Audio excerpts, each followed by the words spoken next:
Hello everyone.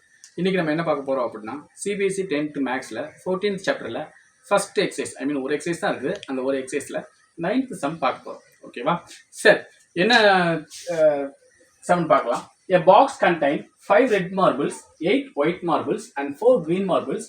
One marble is taken out of the box at random. Okay, what is the probability of the marble taken out will be red, white, not green? 3 question கேட்டிருக்காங்க. என்ன அப்படின்னா, ஒரு box இருக்கு. அந்த பாக்ஸ்ல 5 red மார்பிள போட்டுருக்காங்க, 8 white marble போட்டுருக்காங்க and 4 green marble போட்டுருக்காங்க.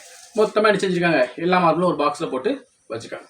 இப்போ கண்ணை மூட்டு ரேண்டமா நினைச்சணும் ஒரு மார்பிள் எடுக்கணும். அப்படி எடுக்கும்போது வரக்கூடிய அந்த மார்பிள் வந்து ஃபர்ஸ்ட் கொஸ்டின் நம்பர் 1 ரெட் மார்பிளா இருக்கணும். அப்படி ரெட் மார்பிளா இருக்கிறதுக்கான ப்ராபபிலிட்டி என்ன? First question.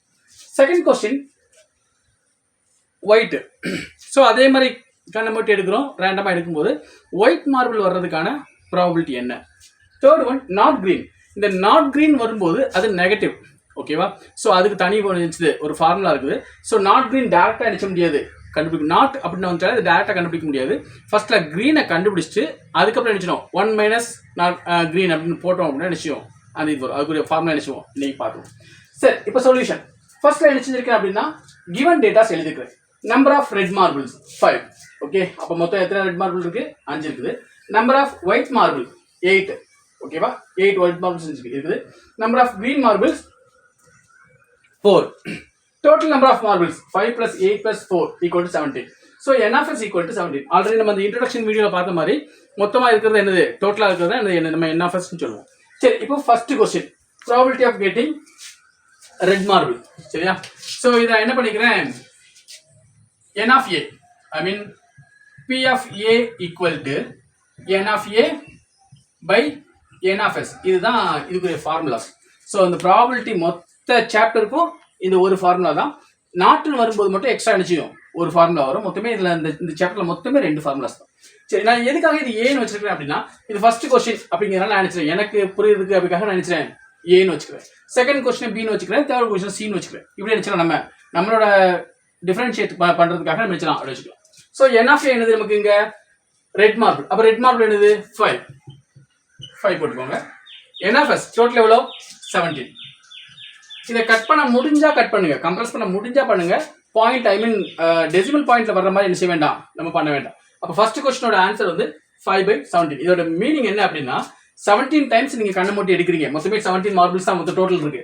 அந்த 17 டைம்ஸ் நீங்க ஒவ்வொரு மார்பிளா நீங்க கண்ணை மூடி எடுக்கும்போது அதுல 5 மார்பிள் என்ன செஞ்சிடும், கம்பல்சரி உங்களுக்கு என்ன செய்யும், ரெட் மார்பிளா வரும் அப்படிங்கிறாங்க. நம்பர் 2 அதே மாதிரி ப்ராபபிலிட்டி ஆஃப் கெட்டிங்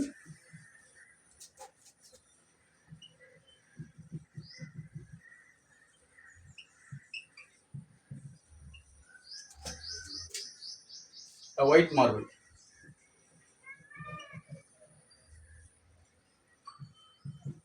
ஸோ இது என்ன பண்றீங்க, நமக்கு p of b, probability of b equal to, இப்போ செகண்ட் கொஸ்டின் அப்படிங்கிறதுனால நான் நினைக்கிறேன் இதை bன்னு வச்சுக்கிறேன். ஸோ ஃபார்முலா என்ன வரும், n of b divide by n of s இப்படி வரும். ஸோ n of b எங்களுக்கு நமக்கு ஒயிட் மார்பிள் 8. ஸோ நான் 8 இங்கே வச்சுக்கிறேன். Divide by n of s எவ்வளோ 17. 17 வந்து ஒரு பிரைம் நம்பர். ஸோ 17 வச்சு எதை வச்சு நம்ம நினைச்ச முடியாது, அதை நம்ம கட் பண்ண முடியாது.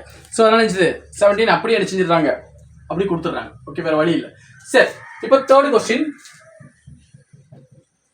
இங்க என்ன கொடுத்துருக்காங்க, நாட் கிரீன் கொடுத்துருக்காங்க. பட் நம்ம சொன்ன மாதிரி எடுத்தோட அடிச்ச முடியாது, நாட் கிரீன் கண்டுபிடிக்க முடியாது. ஃபர்ஸ்ட் கிரீன் கண்டுபிடிக்கணும், கண்டுபிடிச்சதுக்கு அப்புறம் தான் அடிச்ச முடியும், நாட் கிரீன் கண்டுபிடிக்க முடியும். ஸோ நான் கிரீன் கண்டுபிடிக்கிறேன். அதே மாதிரி ப்ராபபிலிட்டி ஆஃப் கெட்டிங்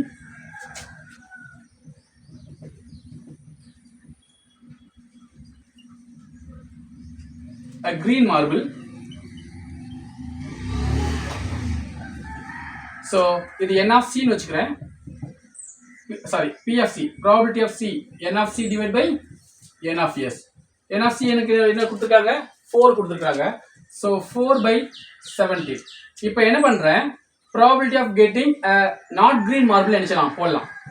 இப்போ நம்ம நினைச்சலாம் இதெல்லாம் 4 வேணா வச்சுக்கலாம், 4 வேணா வச்சுக்கலாம், மென்ஷன் பண்ணிக்கலாம். இப்போ probability of getting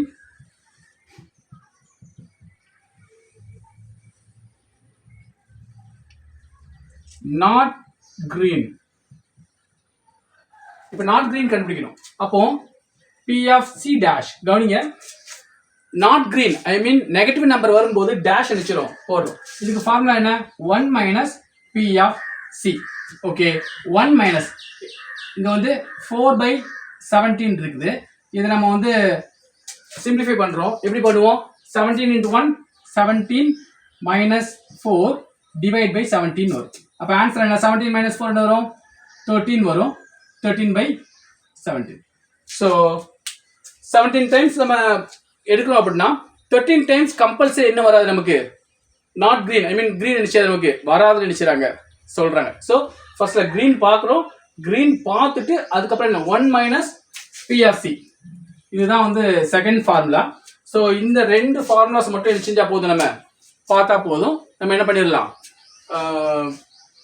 இந்த சாப்டர் நினைச்சதெல்லாம் முடிச்சிடலாம். மொத்தமே இதுதான் நமக்கு இந்த ரெண்டு சாப்டர் தான். ஸோ ஃபர்ஸ்ட் நான் வந்து இன்ட்ரோடக்ஷனுக்கு அந்த கிவன் டேட்டா எழுதிருக்கிறேன். அப்புறம் ப்ராபபிலிட்டி ஆஃப் கெட்டிங் ரெட் மார்பிளுக்கு கண்டுபிடிச்சிருக்கிறேன். ப்ராபபிலிட்டி ஆஃப் கெட்டிங் ஒயிட் மார்பிளுக்கு கண்டுபிடிச்சிருக்கிறேன். நம்ம ப்ராபபிலிட்டி ஆஃப் கெட்டிங் கிரீன் மார்பிளுக்கு முதல்ல கண்டுபிடிச்சிட்டு நாட் கிரீன் மார்பிளுக்கு நினைச்சிருக்கேன். அப்புறமா கண்டுபிடிச்சு சம் புரிஞ்சுதா? புரியலன்னா கமெண்ட்ஸ் நினைச்சீங்க சொல்லுங்க. ஓகேவா? நெக்ஸ்ட் வீடியோவில் சந்தித்து பார்க்கலாம். பை. தேங்க்யூ.